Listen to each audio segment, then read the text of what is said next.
Good morning everyone. कैसे हैं आप लोग। मैं मनीष सिंह आप लोग के अपने यूट्यूब चैनल यूनिक क्लासेस पे आप लोग का स्वागत करता हूं।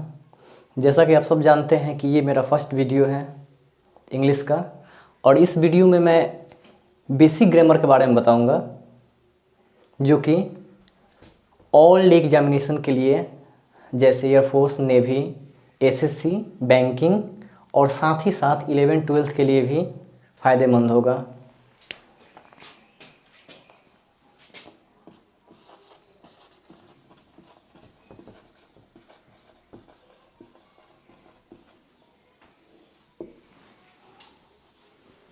कुछ बेसिक पॉइंट्स हैं जिनके बारे में मैं आपको बताऊंगा आज। जैसे पहला हमारा पॉइंट है कि किसी भी टाइप का एग्ज़ाम हो उसे क्लिक करने के लिए किस चीज़ की आवश्यकता है। मुझे लगता है कि उसमें सॉल्यूशन के साथ साथ आप लोगों को टाइम टेकन के बारे में भी ख्याल रहना चाहिए। सॉल्यूशन इफेक्ट नहीं है, समय कितना कम लगे इस पे विशेष ध्यान रहना चाहिए। इसके लिए कंसेप्ट क्लियर होना बिल्कुल ज़रूरी है, और कंसेप्ट क्लियर होने के लिए हमारा बेसिक पार्ट क्लियर होना बिल्कुल ज़रूरी है। तो पहला मेरा पॉइंट है subject.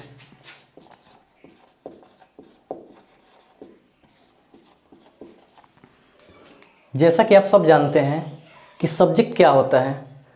Doer is known as subject, यानी सेंटेंस में जो वर्क को डन करता है वो हमारा क्या होता है, सब्जेक्ट होता है। जैसे एग्जांपल,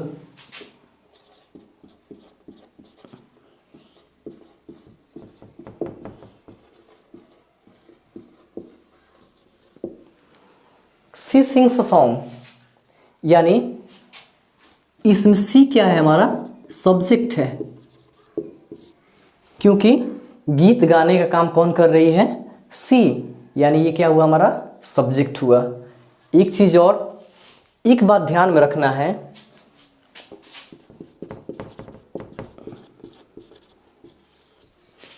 किसी भी सेंटेंस का सब्जेक्ट नाउन हो सकता है, प्रोनाउन हो सकता है, जेरंड हो सकता है और इन्फिनेटिव हो सकता है। क्या क्या हो सकता है, नाउन हो सकता है, प्रोनाउन हो सकता है, जेरंड हो सकता है और इन्फिनेटिव हो सकता है। इसके अलावा ग्रामेटिकल टर्म में कुछ भी ऐसा नहीं है जो कि एज अ सब्जेक्ट वर्क करता है। अब इन चारों बेसिस पे हम एग्जांपल देखेंगे। जैसे noun,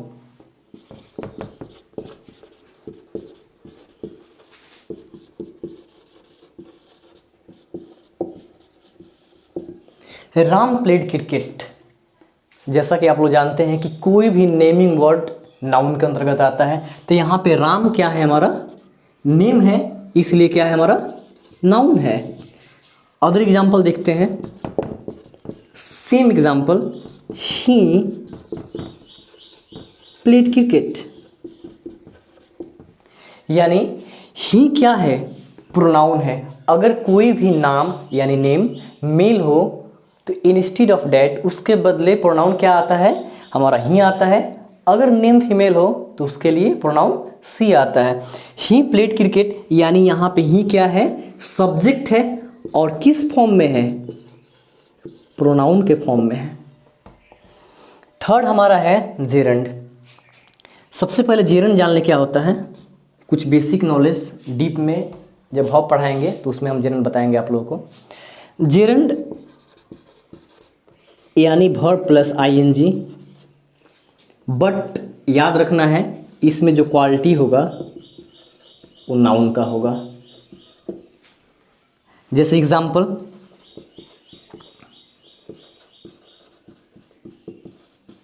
walking is a good exercise, यानी इसमें वॉकिंग क्या है, जेरंड है और नाउन की तरह वर्क कर रहा है, और साथ साथ सब्जेक्ट भी है।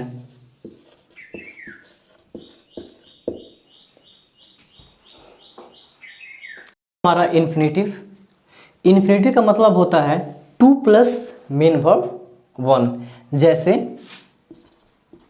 To walk, to run,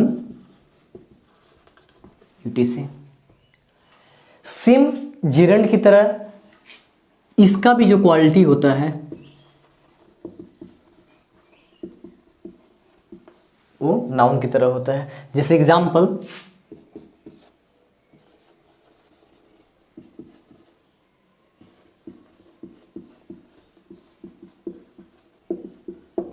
to walk is a good exercise. यहां पे टू वॉक हमारा क्या है, इन्फिनिटिव है, साथ साथ सब्जेक्ट है और इन्फिनिटिव के फॉर्म में है।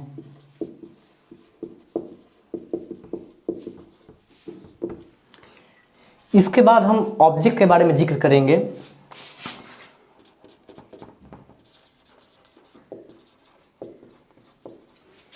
ऑब्जेक्ट क्या होता है, यानी सेंटेंस में जिस कार्य को सब्जेक्ट करता है वो हमारा ऑब्जेक्ट होता है। यानी जैसे एग्जांपल मैंने दिया था, सी सिंग्स अ सॉन्ग, यानी इसमें सॉन्ग हमारा क्या है, ऑब्जेक्ट है, क्योंकि सी के द्वारा गीत गाने का काम किया जा रहा है। यानी सी क्या कर रही है, गीत गाने का काम कर रही है, तो सी हमारा क्या हुआ, सब्जेक्ट हुआ, और जिस कार्य को कर रही है यानी गीत गाने का काम कर रही है, ये क्या हुआ, हमारा ऑब्जेक्ट हुआ। इसके बाद देखेंगे हम ऑब्जेक्ट में भी बहुत सारे टाइप्स हैं। जैसे पहला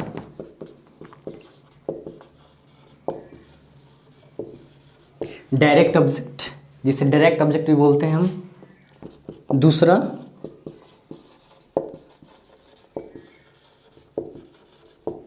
इनडायरेक्ट ऑब्जेक्ट, और तीसरा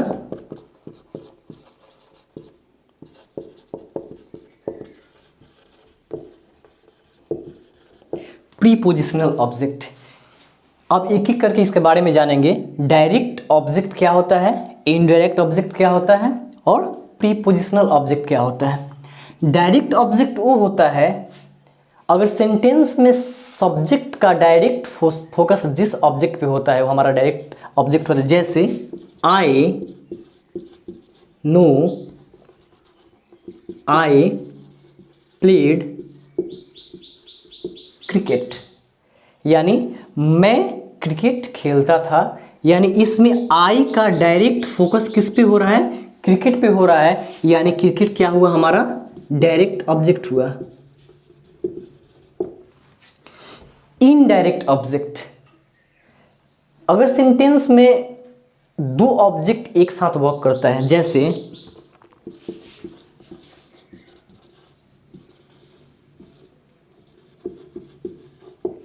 He gave me a book, यानी इसमें मी भी ऑब्जेक्ट है और अ बुक भी ऑब्जेक्ट है।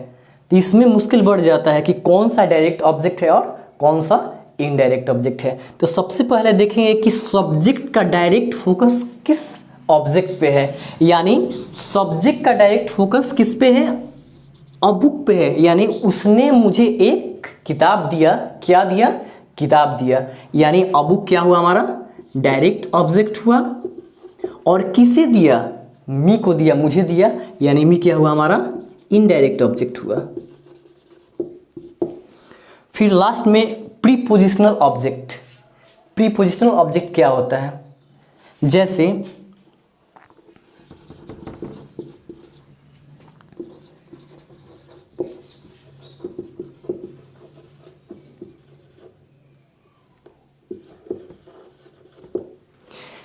Example, I am waiting for you, यानी कुछ ऐसे भाव हैं जैसे वेटिंग, जिसके बाद सेंटेंस में सेंस को लाने के लिए प्रीपोजिशन को लाना बिल्कुल जरूरी होता है। जैसे I am waiting for you, यहाँ पे फॉर क्या है, प्रीपोजिशन है, यू क्या है, ऑब्जेक्ट है, यानी इसको हम किस नाम से जानते हैं,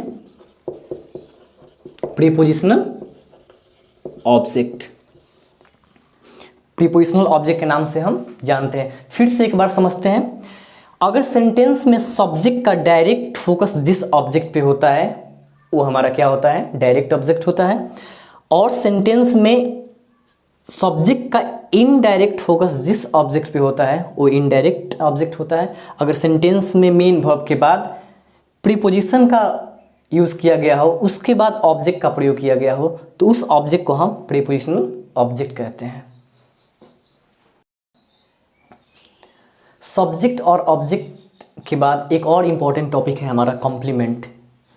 हमेशा सेंटेंस को जज करते वक्त हम ये गलती कर बैठते हैं, कॉम्प्लीमेंट को ऑब्जेक्ट समझ बैठते हैं। जैसे एक एग्जांपल देखते हैं,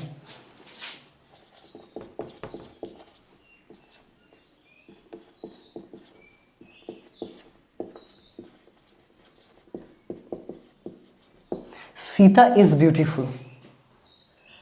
बिल्कुल इजी सेंटेंस है, सीता इज ब्यूटीफुल, यानी इसमें क्या हो रहा है, सीता इज ब्यूटीफुल यानी सीता सुंदर है, यानी ये सीता के लिए क्या हुआ, कॉम्प्लीमेंट हुआ, ना कि ऑब्जेक्ट हुआ। यानी सीता के लिए क्या हुआ, हमारा कॉम्प्लीमेंट हुआ। कॉम्प्लीमेंट में भी दो टाइप के कॉम्प्लीमेंट पढ़ेंगे हम। पहला कॉम्प्लीमेंट है हमारा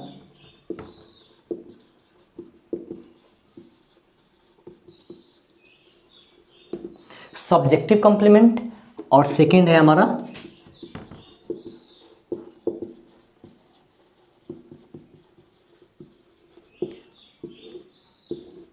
ऑब्जेक्टिव कॉम्प्लीमेंट। यानी यहां पे सेंटेंस देखने से पता चल जाएगा कि कॉम्प्लीमेंट किस बेसिस पे दिया जा रहा है, सब्जेक्ट के बेसिस पे दिया जा रहा है या ऑब्जेक्ट के बेसिस पे दिया जा रहा है। जैसे एग्जांपल, सीता इज ब्यूटीफुल, इसमें क्या है, सीता के बारे में बताया जा रहा है और सीता क्या है, हमारा सब्जेक्ट है।